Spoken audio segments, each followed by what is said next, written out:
ठाकरेंच्या शिवसेनेचे ज्येष्ठ नेते आणि माजी खासदार विनायक राऊत यांच्या सून गिरिजा गीतेश राऊत यांनी दाखल केलेल्या गुन्ह्यामध्ये राऊतांना मोठा झटका बसलाय। गिरिजा राऊत यांनी कौटुंबिक छळ आणि जादूटोणा विरोधी कायद्याअंतर्गत दाखल झालेल्या गुन्ह्याप्रकरणी आता ठाणे न्यायालयानं राऊतांना मोठा दणका दिलाय, ज्यामुळे विनायक राऊत आणि एकूणच त्यांच्या कुटुंबासाठी मोठा धक्का असून त्यांना कोणत्याही क्षणी पोलीस चौकशीसाठी बोलवू शकतात, ताब्यातही घेऊ शकतात किंवा त्यांना अटकही होण्याची शक्यता आहे। एकूणच विनायक राऊतांच्या सून गिरिजा राऊतांच्या प्रकरणामध्ये काय घडतंय, राऊतांना अटक होण्याची शक्यता किती आहे, त्यांचा अंतरिम जामीन अर्ज फेटाळताना कोर्टानं कोणतं महत्त्वाचं निरीक्षण नोंदवलंय आणि गिरिजा राऊत जेव्हा मुख्यमंत्र्यांच्या भेटीसाठी मंत्रालयात गेल्या होत्या तेव्हा काय घडलं हेच आपण या व्हिडिओच्या माध्यमातून पाहणार आहोत। नमस्कार, मी अमोल डोईफोडे आणि आपण पाहताय महाराष्ट्र टाइम्स ऑनलाईन। माजी खासदार विनायक राऊत यांच्या सून गिरिजा राऊत यांनी 13 जुलैला एक पत्रकार परिषद घेतली होती, ज्यात त्यांनी विनायक राऊत आणि त्यांचा मुलगा गीतेश राऊत यांच्यासह एकूण 7 जणांविरोधात तक्रार दिल्याची माहिती दिली होती। ठाणे शहरातील कापूरबावडी पोलीस ठाण्यामध्ये जेव्हा ही तक्रार दाखल करण्यात आली तेव्हा लगेच पोलिसांनी सूत्र हलवली आणि गुन्हा दाखल केला। याच गुन्ह्यासंदर्भात राऊतांकडून कोर्टामध्ये धाव घेण्यात आली असली तरी त्यांच्यासाठी धोक्याची घंटा निर्माण झाली आहे। याचं कारण म्हणजे गुन्हा दाखल झाल्यानंतर संशयित आरोपी असलेले विनायक राऊत आणि त्यांचा मुलगा गीतेश राऊत यांनी अटकपूर्व जामीन मिळावा म्हणून कोर्टात याचिका दाखल केली होती। आता झालं काय, या अर्जावरती न्यायालयात अंतिम सुनावणी बाकी आहे।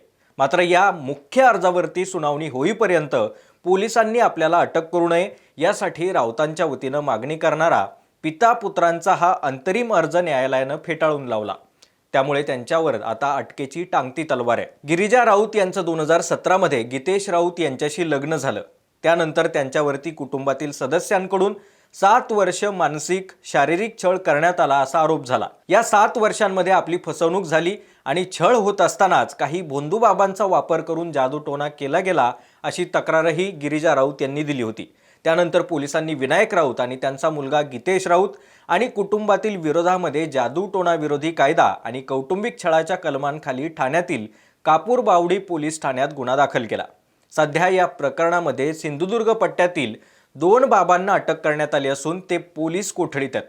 त्यातील फिरोज बाबा नावाचा व्यक्ती हा सिंधुदुर्गमधील सावंतवाडीच्या कोलगावमधील असल्याची माहिती गिरिजा राऊत यांनी पत्रकार परिषदेत दिली होती। त्याला कोर्टानं आता 2 वेळा पोलीस कोठडी सुनावली असून दुसराही बाबा कोठडीत आहे। गिरिजा राऊतांच्या प्रकरणामध्ये गुन्हा दाखल झाल्यानंतर लगेच विनायक राऊत आणि त्यांचा नगरसेवक असलेला मुलगा गीतेश राऊत यांना अटक होण्याची शक्यता वर्तवली गेली होती। मात्र अद्याप तरी तसे काही ठोस पुरावे मिळाले नसावेत म्हणून त्यांना अटक झालेली नाही असं समजलं जात आहे।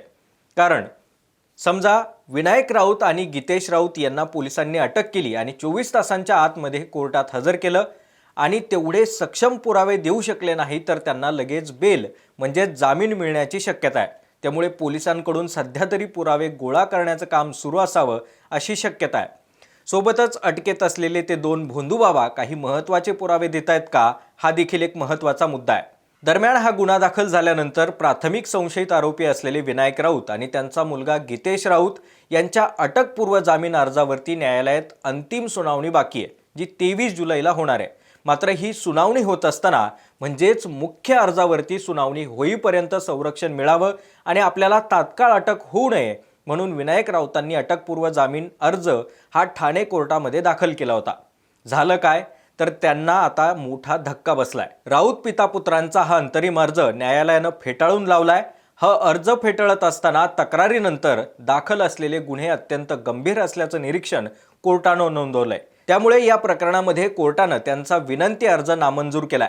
त्यामुळे अटकेवरून आता राऊत कुटुंबामध्ये धाकधूक वाढण्याची शक्यता आहे। याच प्रकरणातील आरोपी असलेला फिरोज बाबाला तिसऱ्यांदा कोर्टात हजर केलं जाणार असल्याची माहिती गिरिजा राऊत यांचे वकील सागर कदम यांनी महाराष्ट्र टाइम्सला दिली आहे। दरम्यान हा गुन्हा दाखल होताच उद्धव ठाकरेंचे माजी खासदार असलेले विनायक राऊत यांचं पोलीस संरक्षण देखील काढल्याची माहिती मिळते। संरक्षण शाखा 1 कडून पत्राद्वारे संरक्षण मागे घेतल्याची माहिती देण्यात आली आहे। तर दुसरी महत्त्वाची बाब म्हणजे राऊतांच्या सून असलेल्या गिरिजा राऊत यांनी दिलेल्या तक्रारीवरून कापूरबावडी पोलिसांच्या 2 पथकांकडून कोकणातही कसून तपास सुरू आहे। गिरिजा राऊत यांनी पत्रकार परिषदेमध्ये जो आरोप केला होता की कोकणामध्ये आपल्यावरती जादूटोणा करण्यात आला होता. इथं सध्या पोलिसांकडून मोठ्या प्रमाणावरती कसून चौकशी सुरू आहे. सध्या या प्रकरणामध्ये राऊत कुटुंबासह एकूण 7 जणांवरती गुन्हा दाखल आहे. तर गिरिजा राऊत यांनी जो भोंदूबाबांचा आणि त्यांच्या ठिकाणांचा उल्लेख केला होता, त्या जादूटोणा करण्यात आलेल्या ठिकाणांचाही मागोवा घेण्यात येतोय. कारण याच ठिकाणी आपल्यावरती जादूटोणा करण्यात आल्याचा आरोप त्यांनी केला होता. गिरिजा राऊत यांचे वकील सागर कदम यांनी दाखल गुन्ह्यामध्ये 2 कलम हे अजामीनपात्र असल्यानं ठोस पुरावे आढळल्यास पोलीस राऊत पितापुत्रांना कधीही अटक करू शकतात असं म्हटलंय. तर न्यायालयानं राऊतांचा अंतरिम जामीन अर्ज फेटाळल्यानं गिरिजा राऊत यांना मोठा दिलासा मिळालाय. 2 दिवसांपूर्वीच गिरिजा राऊत यांनी मंत्रालयामध्ये जात मुख्यमंत्र्यांची भेट घेऊन हे प्रकरण त्यांच्या कानावर घालण्याचा प्रयत्नही केला. मात्र अद्याप तरी त्यांची मुख्यमंत्र्यांसोबत भेट झालेली नाहीये. 13 जुलैला हे प्रकरण जेव्हा समोर आलं तेव्हा गिरिजा राऊत हे सगळं मोठी आर्थिक रक्कम, जीवन सुखकर व्हावं यासाठी चैनीच्या गोष्टी जसं की घर आणि गाडीसाठी करत असल्याचा आरोप विनायक राऊत यांनी केला होता. एवढंच नाही तर 3 वर्षांपासून गीतेश राऊत यांच्यासोबत त्या राहतही नाहीत असा खुलासा देखील केला होता. घरातून जाताना स्त्रीधन म्हणजेच सोनं, 10 ते 12 बॅग भरून कपडे असा सगळा आरोप राऊतांकडून झाला होता. या सर्व प्रकरणी आता विनायक राऊतांना अटकपूर्व जामीन अर्जावरील सुनावणीपूर्वीच मोठा झटका बसल्यानं केव्हाही अटक होण्याची शक्यता आहे. या प्रकरणी आधीच गिरिजा यांच्या वकिलांनी राऊतांच्या अटकेची मागणी केली होती. त्यामुळे या प्रकरणामध्ये काही राजकीय दबाव आहे का, अंतरिम संरक्षणासाठी राऊतांकडून कोणती पावलं उचलली जाऊ शकतात, याबद्दल तुम्हाला काय वाटतंय, तुमचं काय मत आहे, आम्हाला कमेंट करून नक्की सांगा. व्हिडिओ आवडले असल्यास जास्तीत जास्त लाईक आणि शेअर करा. सोबतच आमच्या महाराष्ट्र टाइम्सच्या यूट्यूब चॅनलला सबस्क्राईब करा. आमच्या फेसबुक आणि इंस्टा पेजलाही फॉलो करा.